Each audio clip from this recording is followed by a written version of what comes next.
What's up, dreamers, and welcome to another episode of Helpful Dreams. This is where we discuss the most life-changing concepts of all time from all of the best mentors of all time, and we get a chance to kick back, relax, and reflect and work on ourselves on a daily basis with some of the best tidbits of knowledge and wisdom that there is out there.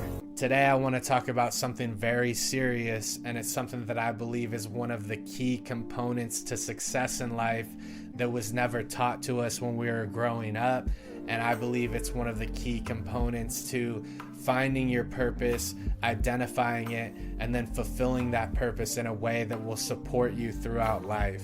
Something that sparked the idea to put this video together is I was just at my son's conference at his school. He's currently in middle school, and I was having a conversation with the teachers and faculty there about what motivates kids nowadays and certain aspects of the education system that are lacking in certain areas. Speaking with these people that worked inside the education system helped me reflect on certain epiphanies that I came to early in life that actually made the difference and led me to a more successful and fulfilling life. And it's things that I learned from mentors like Rohn and Zig Ziglar.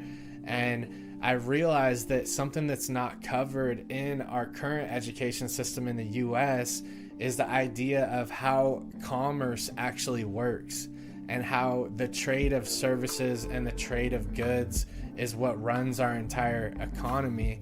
And the idea of this is somewhat taboo inside of the education system right now, and it's frowned upon to talk about, really, because they believe that everyone comes from different backgrounds, and so it's somewhat unfair to speak about finances and money and how the world actually works. I believe that finding your way within this system in a way that won't compromise you spiritually or mentally is that we have to realize that solving problems equals money. I believe that once we truly understand this concept, it can guide us on our path to success and help us find out where we're going to fit in society as a whole and how to better fit in a place where we're not compromising ourselves spiritually and mentally. Even if you're working a seemingly mundane job such as bagging groceries or stacking shelves at Target, you're still working to solve a problem that the shelves need to be stocked and groceries need to be bagged. It's still solving a problem. So at every level of problem solving, there's an exchange of currency. It also works like this in the product sector because people didn't want their teeth to rot, so a toothbrush was invented and then sold. You can either develop the skill or product to solve the problem, or you can learn to manage people that have the skills or can develop the products that solve a problem. When we're brought up in schools in the US, we're commonly taught information that won't even be applicable in our actual lives and that we won't even use on a daily basis. And we also are conditioned to go straight into the workforce or straight into college to follow a path of preset goals that are determined for us. And one of the scarier things is that once we get into the workforce, it's actually less beneficial for your boss and managers to let you know your true value, because they know that if you know your true value, it may cost more for them in the long run. And people go their whole careers striving to get approval from their bosses and managers on how they're doing a good job or that they are truly valuable, when that approval will never come back around because it's not strategically sound for them to do that. Because of this, we cannot rely on approval from our higher ups, and we have to develop motivation within ourselves to believe in ourselves and know our true value, and then also articulate that. The ability to articulate your true value to those that matter is one of the biggest skills that you need to develop if you're moving up in the workforce. When we're standing at the end of our time at public schools and looking out into the real world, we're commonly met with two choices. We can either go into school and we can go along a path of predetermined goals and objectives, or we can create our own goals and objectives and go that route into the workforce or business. There are careers out there that do require a formal education and someone to look over you as you go through your education process. If you want to be a brain surgeon, yes, you do need to go through school where you're monitored and you're certified and you go through that process, because that's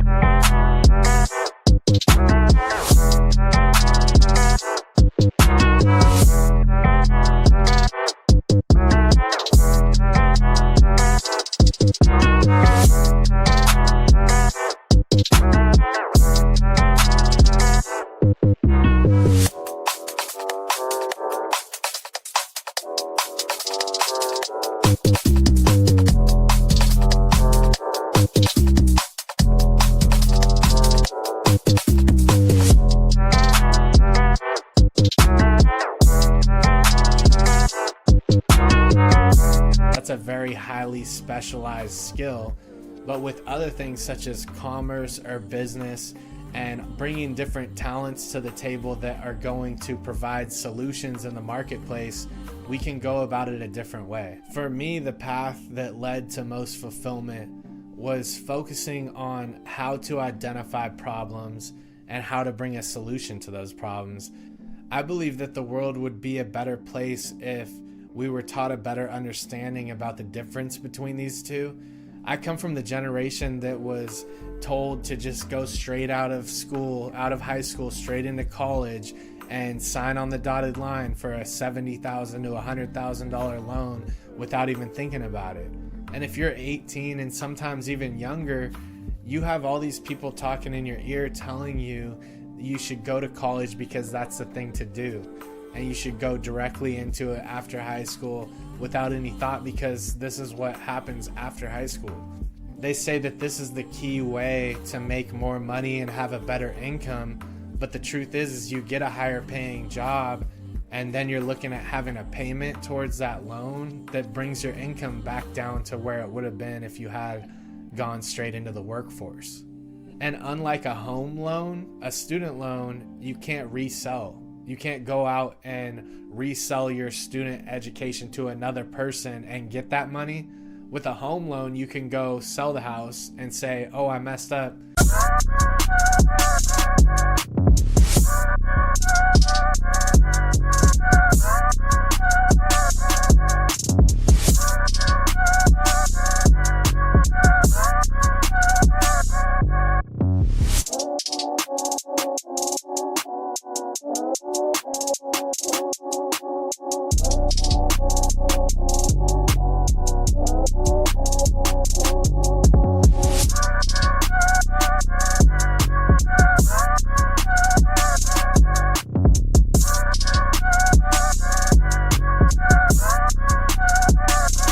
Sell the house and then you're not out that much. It's actual equity for you that you can go and resell and get money back for. An education doesn't work like that. You can't go and sell your education to make back your loss. In the next coming years, the education system is going to be going through the biggest changes that we've ever seen. What I learned most from the mentors that we follow in this channel is that you must first find a purpose, and your purpose revolves around what solution you're going to bring to the table. The key that I've learned from all the mentors that we follow in this channel, and the common thread that connects them all, is first that we need to find a purpose. And our purpose is driven by how we are going to serve the world and provide a solution to the world. We identify problems to solve by looking at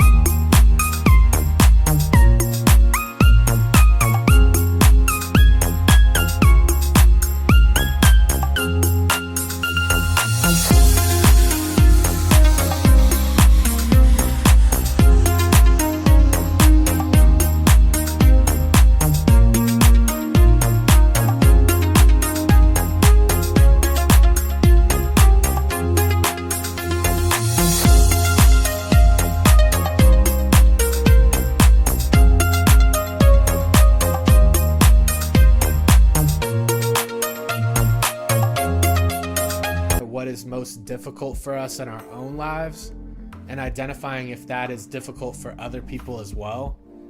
And every time something is simplified and there's a solution provided for it, chances are other people have that problem too, and they're willing to pay to solve that problem. And if we have trouble identifying new problems in the world, which there isn't a lack of, we can look at problems that have already happened and solutions that have already been provided for those problems and look at how we can make a solution better than it currently is. For example, the toothbrush was invented to keep our teeth from decaying, but then the electric toothbrush was invented to make the toothbrush better. Once we identify the problems, we identify the solutions that we can bring to those problems, then it's about how we can bring that solution to the masses at scale. And I believe that that's the true path to success in any endeavor.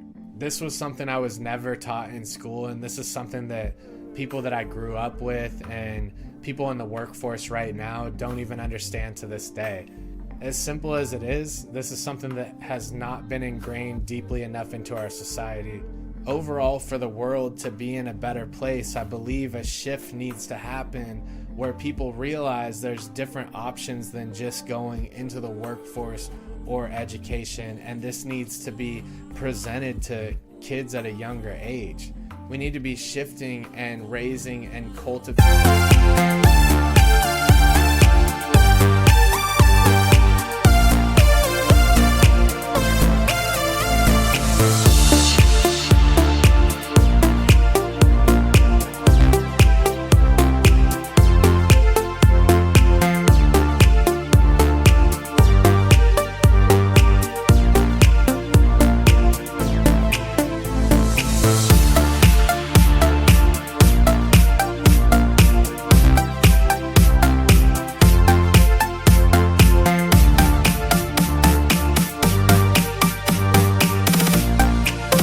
A generation of problem solvers. This problem-solving mentality works on all levels of society and commerce. Even in things that you don't believe are truly solving problems are at a fundamental level. You may think that somebody who makes pottery or fine art is not solving a problem particularly, but if you think about it, the observer that's looking at that art piece wants that art piece because it's filling something within themselves and it's solving a problem for them. And that problem may be that they don't have this specific beautiful art piece in their home and within their possession. At a fundamental level, each exchange of currency is solving a problem. That concludes our time for today. I kind of freestyled this one today, and I hope you guys enjoyed. I appreciate you guys for staying on for this long. If you like this type of content, please subscribe. It helps us spread it to more and more people, and I'll see you guys in the next one.